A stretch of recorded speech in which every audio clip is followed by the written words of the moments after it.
देखो, ये जो काम वेदना है, ये बहुत बड़ा प्रश्न है संपूर्ण प्राणियों का, क्योंकि सब कामना से ही प्रकट हुए, इसलिए संस्कार सबके शरीरों में, अंतःकरण में काम के हैं। ये किसी एक का प्रश्न नहीं है, किसी एक की समस्या नहीं, सबके हृदय में है।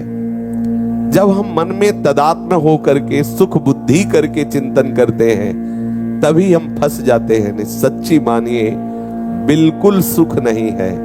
आप अज्ञान के कारण, अविद्या से ग्रसित होने के कारण, जैसे शराबी आदमी नाली में गिरता है तो अपने को समझता है कि ब्रह्मानंद में मगन है, उसको लगता है अमृत के कुंड में वो केली कर रहा है, नाली में पड़ा है।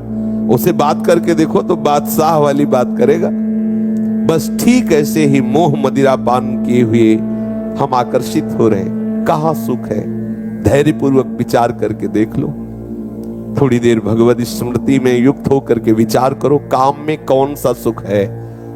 मलिन मन होने के कारण, अविद्या ग्रसित होने के कारण आप इन मांसपेशियों को सुख का केंद्र समझ रहे हैं। थोड़ा विचार करके देख लीजिए, कहां सुख है, कौन सा सुख है?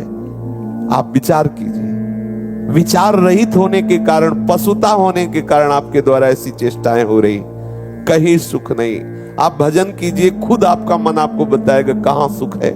ये कोई ज्ञान विज्ञान की बात नहीं, वास्तविक बात है कि कहीं सुख नहीं है। ये तभी आपकी समझ में आएगा जब भजन आप देखना। यही तो भजन का आनंद होता है। एक दिन जिन विषयों ने भयभीत कर दिया, आज भजन का प्रताप वही विषयों की बाहुल्यता पर मुस्कुराता हुआ साधक जाता हंसता है अपनी उन चिंतन की वृत्तियों पर कि अरे मैं रस्सी के सांप मान करके भयभीत हो रहा था, ये तो मुर्दा रस्सी है, इसमें तो कोई चेतना ही नहीं है। ये तब समझ में आई जब नजदीक पहुंचे। दूर से ऐसा लग रहा था ये सांप फनकाड़े हुए फफकार रहा है, काट लेगा।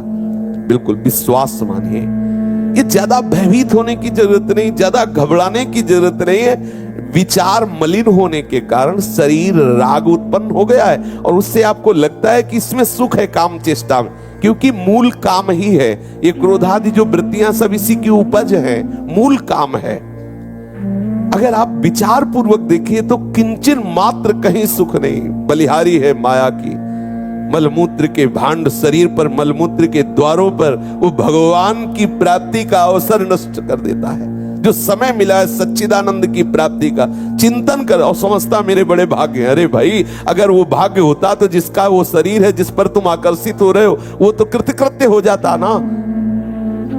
श्री भर्तरी जी को इसी बात पे तो वैराग्य हुआ कि वो सुंदर रूप देखकर पिंगला पर आसक्त हुए, पिंगला अश्वपाल पे आसक्त है, अश्वपाल वैश्या पे है। कहां है? अगर सुख होता तो थिर हो जाता ना, मन विश्राम पा जाता कि अब कृतकृत्य भया हूं मैं, अब कछुनाथ न चाहे मोरे, हो जाता ना। नहीं हुआ ना, तो है ही नहीं ना, केवल भ्रम है।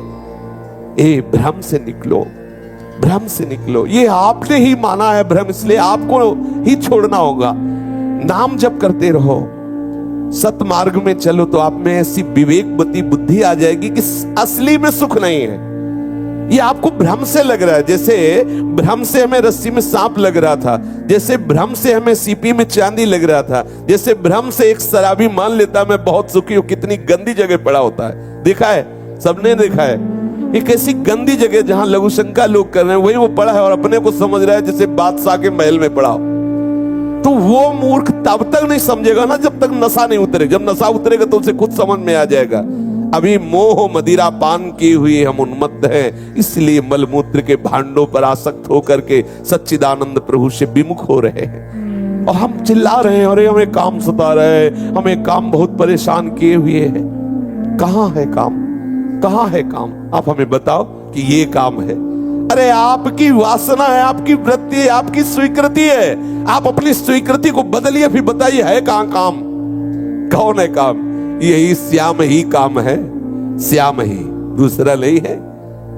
प्रद्युम्न जी के रूप में अवतरित हुए नहीं, भगवान श्री कृष्ण के पुत्र कामावतार प्रद्युम्न, दूसरा नहीं, यही है। पकड़ो, ये श्याम सुंदर ही ठग रहा है। ये अगर नाम जापक संतों का संग मिल जाए, उनसे युक्तियां पता चल जाए तो ये कुछ नहीं है, ऐसा मत समझो। रुचि ही नहीं रहे, मतलब आश्चर्य की बात है, रुचि ही नहीं। सत्य वस्तु का बोध होने पर रुचि ही नहीं। ऐसा कैसे हो सकता है? नकली वस्तु, नकली अंगूर कभी खाओगे? टंगे बढ़िया हरे भरे ऐसे दिखाई दे रहे, आपसे कहा जाए खाओ तो बोले पागल हो, नकली है। ठीक नकली है ये सब, असली सच्चिदानंद में प्रभु है। भाई ये प्रवचन का विषय नहीं है। जब तक हृदय में भजन नहीं होगा, विवेक नहीं जागृत होगा, तब तक सब नाटक चलता रहेगा। ज्ञान वैराग्य का प्रवचन होगा, एकांत में काम चेष्टाएं होंगी। विश्वास कर लीजिए, इसे ज्ञान विज्ञान प्रवचन से नहीं रोका जा सकता। ये रुकेगा तो सिर्फ भजन से रुकेगा। जब अंदर ठसाठस माल भरा है ना भगवदानंद का, जरूरत ही नहीं पड़ेगी, जरूरत ही। ये बार बार हम हृदय की बात कह रहे, शब्द नहीं हम कह पा रहे। आप बिल्कुल परेशान मत होइए। देखा इस हृदय को, देखा दोनों बातें देखी है। एक देखा है काम की विकलता और एक देखी भगवान की कृपा, दोनों को देखा है। आप विश्वास कर लीजिए, आप आगे बढ़िए नाम जप करते हुए। जिन विषयों से डरते हैं उन्हीं विषयों की बाहुल्यता पर कहीं मन की सुई ऐसे, जैसे ये घड़ी से सेल हटा दो, जो जहां सेकंड में, मिनट में, घंटे में वहीं सुई रहेगी। ऐसे ही भगवत कृपा से होता है। जहां ये विद्या सेल हटा तो मन वहीं अचल हो गया भगवान के चरणारविंद पर। अब वो विश्व ब्रह्मांड के सारे सुख उसके सामने हो, फिर भी मन चलायमान नहीं हो, बलिहारी है।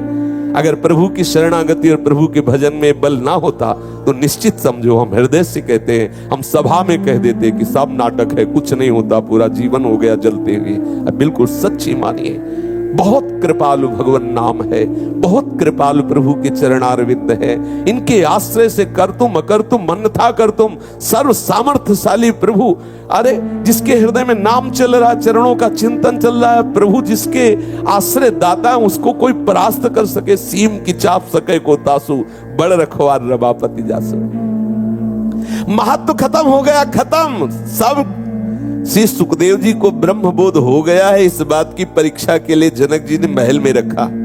16 वर्ष की अवस्था की आयु रहती थी शरीर की, और दिगंबर नंग धड़ंग 9 युवतियां 7 दिन 7 रात्रि आलिंगन चुम्बन, हंसना खेलना खवाना पिलाना विनोद करना। और रोज की खबर पहुंचती कि कैसे हैं परमहंस जी। बोले महाराज जैसे आए थे वैसे ही है, कोई फर्क नहीं है। बोले अब उनको बताओ कि ब्रह्मबोध हो गया है। यह है भगवत साक्षात्कार। नाना प्रकार की भोग सामग्रियों की बाहुल्यता और आपका मन स्वीकार न करे, क्योंकि नकली है। जैसे हम जान गए कि ये सेब, ये अनार, ये अंगूर सब प्लास्टिक के नकली टंगे हुए, तो आपका मन नहीं होगा खाने का। ऐसे ही ब्रह्मादि के भोग सब विषम लागत दाई, नारायण ब्रज चंद की लगन लगी है जाई। अभी कुछ समय हुआ भजन करते हुए, उसमें भी असाधन आप कर रहे हैं। फिर आप कहते हैं भक्ति करते हुए, भजन करते हुए इतना समय हुआ, अभी तो हमारे अंदर बहुत काम है, बहुत क्रोध है, ये है वो है। घबराओ मत, आप साक्षी भाव धारण कीजिए, खूब भजन कीजिए। आप में भी ऐसी शीतलता आ जाएगी कि कोई आपको परास्त नहीं कर पाएगा। श्री गुरु नानक देव जी महाराज कह रहे हैं कि काम क्रोध जिसके हृदय से नष्ट हो जाते हैं, उसके हृदय में भगवान प्रकट हो जाते हैं। वाल्मीकि जी ने भी यही कहा, काम क्रोध मद मानन मोहा, लोभ न क्षोभ राग नहीं द्रोहा, जिनके कपट दंभ नहीं माया, तिनके हृदय बसो रघुराया। आप विश्वास कर लेना, भजन की कमी है इसलिए ये मोह मदिरा चढ़ी हुई है और हम भाग रहे विषयों के प्रति। जिस दिन भजन का आनंद आ जाएगा, अरे कैसी बात करते हो, विश्व के सारे भोग एक साथ आपको प्राप्त हो जाए फिर भी ना, नहीं स्वात्मा रमम विषय मृग तृष्णाम भ्रमयति, ऐसा हो ही नहीं। अच्छा चलो पूरा ज्ञान नहीं हुआ, लेकिन किसी विश्वसनीय ने कह दिया ये खीर बनी इसमें जहर मिला है, आप खा सकते हो क्या? नहीं खाओगे। ऐसे ही गुरु से ज्यादा विश्वसनीय कौन होगा?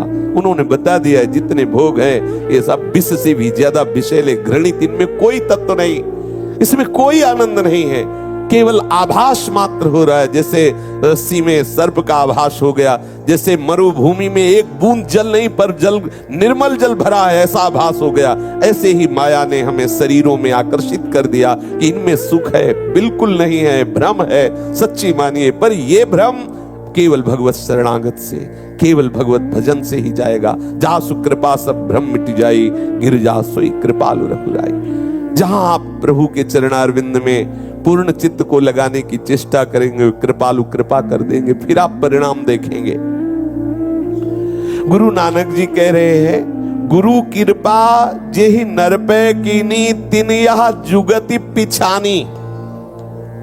गुरु कृपा करके युक्ति बताते हैं, और युक्ति जिसने स्वीकार कर ली पहचान गया सब नकली है, फिर उसे कोई नहीं भ्रष्ट कर सकता। पर इसके लिए थोड़ी दृढ़ता चाहिए। जहां आप आज ही निश्चय मान लो करो कि मैं ऐसा नहीं करूंगा, तो एक सप्ताह के अंदर ऐसी वेदना जागृत होगी कि सब निश्चय मिट्टी में मिल जाएगा। बस आपको इतना सावधान रहना है कि अब ललकार दिया है, दुश्मन आएगा, भेष बदल के आएगा, अंदर से आएगा, बाहर से आएगा, लेकिन प्राण चाहे निकल जाए, मैं ऐसा नहीं होने दूंगा। फिर आप देखेंगे कुछ नहीं होला, केवल ये आंधी है, आई निकल गई, खत्म। और एक बार अगर उसके आवेश को सह गए तो दूसरी बार कम, तीसरी बार कम, फिर एक दिल ऐसा आएगा स्फुरना, फिर खत्म। निष्काम हृदय, ओ कितना अपार आनंद उस हृदय, और आनंद मिलता है। जैसे आपकी फिसलन की जगह आई और आप फिसले नहीं, तो जानते हो जे ही वो घटना हटी तो फिर आपके हृदय में और आनंद होता है, और प्रभु से आसक्ति होती है। ओहो कितनी कृपा, जहां मैं डर रहा था कि यहां फिसल जाऊंगा, देखो कितने कृपालु प्रभु, कितना वो स्वयं का होता है, कितना अध्यात्म आनंद प्रभु प्रदान कर रहे, बलिहारी है हे करुणा निधान, और वो आगे बढ़ता चला जाता है। आप निश्चय करो, मैं झूठे सुखों को भोग करके अपने आध्यात्मिक बल को नष्ट नहीं करूंगा, अपने सच्चिदानंद समय को नष्ट नहीं करूंगा, ये निश्चय आप करो। गुरु युक्तियां प्रदान करता है, उन युक्तियों से अपने आप को बचा लो। गुरु कृपा जिहि नर पे कीन्ही तिन यह जुगति पिछानी। नानक लीन भयो गोविंद सो ज्यों पानी संग पानी। ये है ज्यों पानी संग पानी। केवल वो माया का विकार तरंग दिखाई दे रही थी, माया का विकार, वायु विकार हटा, अब जल और तरंग दो नहीं रह गए, केवल जल ही जल रह गया। ये जो जीवत्व है, ये देहाभिमान है, ये अविद्या के प्रभु, ये हटा तो गोविंद गोविंद जानत तुम्हें हो जाई, ब्रह्मविद ब्रह्मयु भवति। वो प्रभुमय होकर प्रभु की लीला में सम्मिलित होता है, प्रभुमय होकर अपने प्रभु के स्वामित्व भाव को स्वीकार करके सेवा में मगन रहता, प्रभुमय होकर के, हितमय होकर के हित धाम में प्रवेश पाता है, हित लाडली लाल की हित भाव के द्वारा वो सेवा करता रहता है। ज्यों पानी में पानी, अपना अस्तित्व ही मिट गया। इसलिए सर्वतो भावेन ये दृढ़ निश्चय करो, गुरु कृपा बल से सब कुछ हो सकता है। कहो कृपा ते कहा न होई। अब ये जन्म हम श्री प्रियालाल के चरणों में समर्पित करते हैं। कोई भी अधर्माचरण, पापाचरण हमारे द्वारा नहीं होगा। यदि कहीं ऐसी गलती हो जाए तो उसे सूक्ष्मता से जांच करो, क्यों हो गया, क्या खान पान बिगड़ा, क्या कोई अपराध बन गया, क्या कोई अहंकार आ गया जो हमसे ऐसी चेष्टा हो गई। जांच करो, गुरुजनों के चरणों में बैठकर जांच करो, निवेदन करो और आगे बढ़ो। सच्चिदानंद प्रभु आपके स्वागत के लिए खड़े हैं। ये जीवन केवल प्रभु मिलन के लिए है। आशा मनसा सकल त्याग के जगते रहे निराशा। किसी से कोई सुख की आशा मत रखो। ये जो मन नाना प्रकार की भोग वासनाएं की संकल्प करता रहता है, इसके भी साक्षी बनो, इसमें भी तदात्म मत हो। आशा मनसा सकल त्यागी के, समस्त आशाओं का त्याग करो। मन के द्वारा संकल्प विकल्प जो भोगों को होता है, साक्षी भाव से उससे भी अलग रहो और जगते रहे निराशा। संसार से निराश हो जाओ। मुझे प्रियालाल चाहिए, संसार प्रसन्न हो या नाराज हो इसकी परवाह भी मत करो। काम क्रोध जय परशय नाहिन तेई घट ब्रह्म निवासा। जिसके हृदय में काम क्रोध आदि विकार क्षीण हो जाते हैं, वहां भगवत साक्षात्कार की योग्यता आ जाती है। काम क्रोध मद मान न मोहा, लोभ न क्षोभ राग नहीं द्रोहा। जिनके कपट दम्भ नहीं माया, तिनके हृदय बसहु रघुराया। साक्षात प्रभु उनके हृदय में प्रकाशित हो जाते हैं। हमारे हृदय में जो बाहरी सुख दुख का आकर्षण पड़ रहा है देहाभिमान के कारण, इसको सहना होगा। सहने से ही ये नष्ट होता है। यदि बाहर की कोई प्रतिकूलता, बाहर का कोई अपमान, निंदा या बाहर की कोई ऐसी परिस्थिति विपत्तिजनक है, क्योंकि ऐसा होगा जब आप शुद्ध परमार्थ पथ पे चलना चाहेंगे तो आपके अंतःकरण में ही विरोधी वृत्तियां प्रकट हो जाएंगी। आपके परिवार में आपके सुहृदजन ही आपके विरोधी होने लगेंगे, मित्रजन ही विरोधी होने लगेंगे। अगर आप धैर्यवान नहीं हैं, लक्ष्य दृढ़ नहीं है, तो ये माया बांध देती है, वो आगे नहीं बढ़ पाता। जैसे कोई हथकड़ी बेड़ियों से जकड़ा हो तो अपने लक्ष्य तक नहीं पहुंच पाता, ऐसे ये मोह की बेड़ियां हैं जो साधक को आगे नहीं बढ़ने देती। एक बेड़ी जननी जनक बंधु सुत दारा, तन धन सुहृद भवन परिवारा, ये सब बेड़ियां ही तो हैं। कोई विवेकवान दृढ़ता पूर्वक जिसने अपने लक्ष्य की प्राप्ति का उद्देश्य कर लिया है, वही इन बेड़ियों को तोड़ पाता है। ये भगवान की माया के द्वारा मोह जनित ऐसी बेड़ियां हैं कि हम इन्हें सत्य मान करके, इन्हें अपना मान करके, अपने हितैषी मान करके इन्हें हम स्वीकार कर लेते हैं और स्वयं बंधन में बंध जाते हैं। अपने माने हुए बंधन को हम स्वयं दृढ़ कर देते हैं। आपको ही छोड़ना होगा, कोई आपको बांधे नहीं है, आपको ही छोड़ना होगा। आपको स्वीकृति बदलनी होगी, आपको अपना राग बदलना होगा। जो राग संसार के प्रति है वो प्रियालाल के प्रति, प्रियालाल के प्रति सीधे किसी का राग नहीं परिवर्तित होता।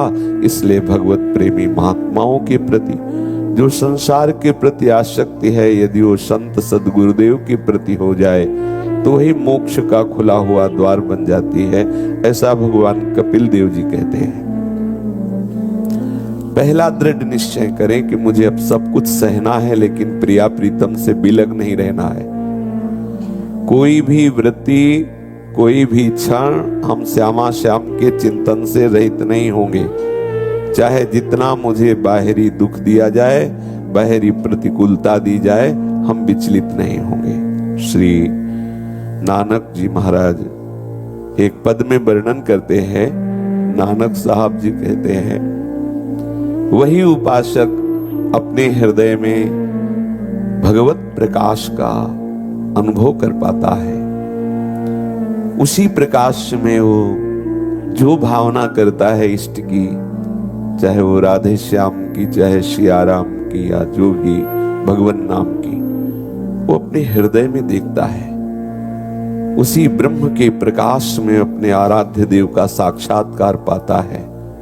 कौन सा उपासक?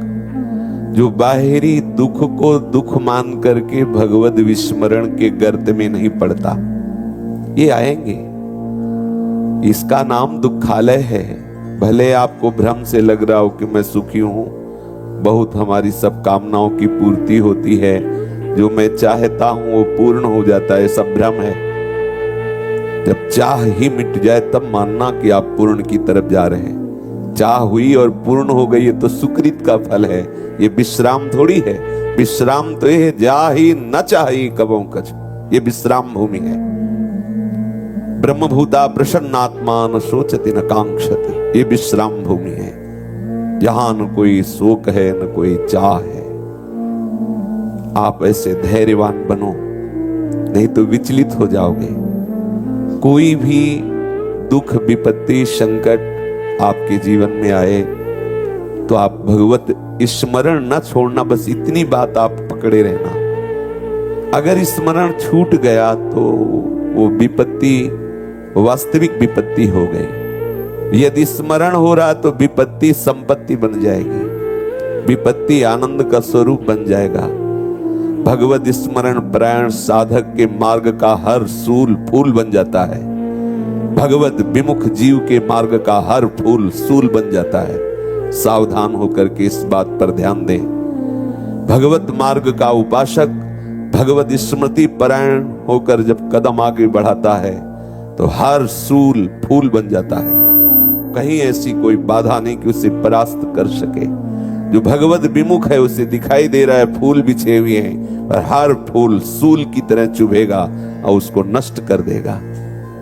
कोई भी ऐसी दुख विपत्ति नहीं जो भगवत स्मरण परायण हृदय में क्षोभ पैदा कर सके। का हनुमंत विपत्ति प्रभु सोई, जब तो सुमिरन भजन न होई।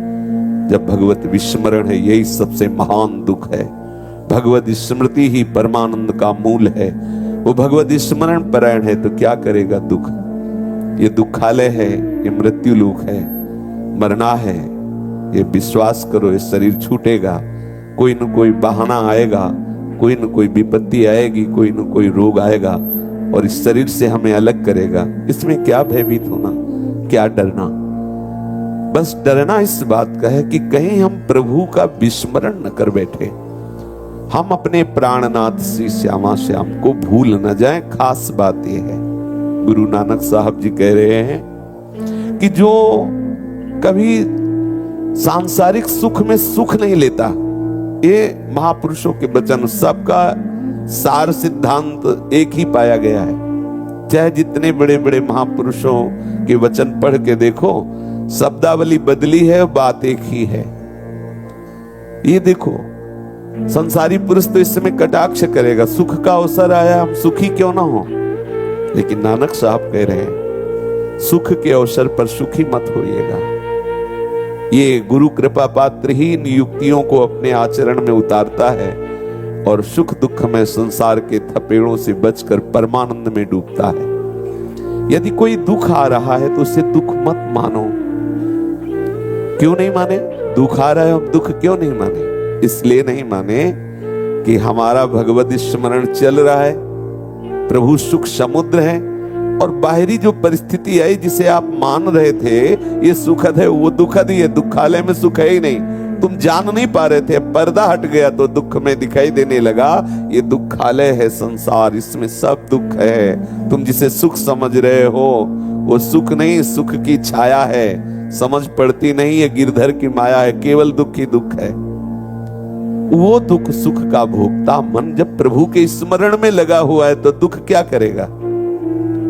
कुंती माता जी बार बार प्रभु से यही प्रार्थना करती हैं। जब देखा कि कार्य हो गया तो प्रभु पीठ करके जा रहे हैं द्वारिका की तरफ, तो रो पड़ी कि मुझे ऐसा सफलता, विजय, अनुकूलता, संपत्ति, सुख नहीं चाहिए जिसमें आप हमारी तरफ पीठ करके जा रहे हैं। मैंने जब देखा कोई विपत्ति आई तो आप भागते हुए आए, तो मुझे वो विपत्ति चाहिए जिसमें आपके सन्मुखता हो, जिसमें बार बार आपकी स्मृति हो और आप भागते हुए निर्भय वचन उच्चारण करते, डरो मत मैं आ गया। मैं वो रूप देखना चाहती हूँ। इसलिए मुझे पग पग पर प्रतिकूलता दीजिए, विपत्ति दीजिए, जिसमें आपकी स्मृति में डूबे, आपका दर्शन हो। ऐसी संपत्ति, ऐसा सुख किस काम का। आप द्वारिका जा रहे हैं, आप पीठ कर लिए हमारी तरफ से, नहीं चाहिए हमें ऐसी सुख संपत्ति। सुख और दुख का भोगता जब मन प्रभु के चिंतन में लगा हुआ है तभी आप जीत सकते हैं, तभी आप कोई विपत्ति नहीं रहेगी, कोई सुख सुख नहीं रहेगा, क्योंकि आप ऐसे सच्चे सुख में मगन होंगे कि ये सुख दुख आपका स्पर्श नहीं कर सकता।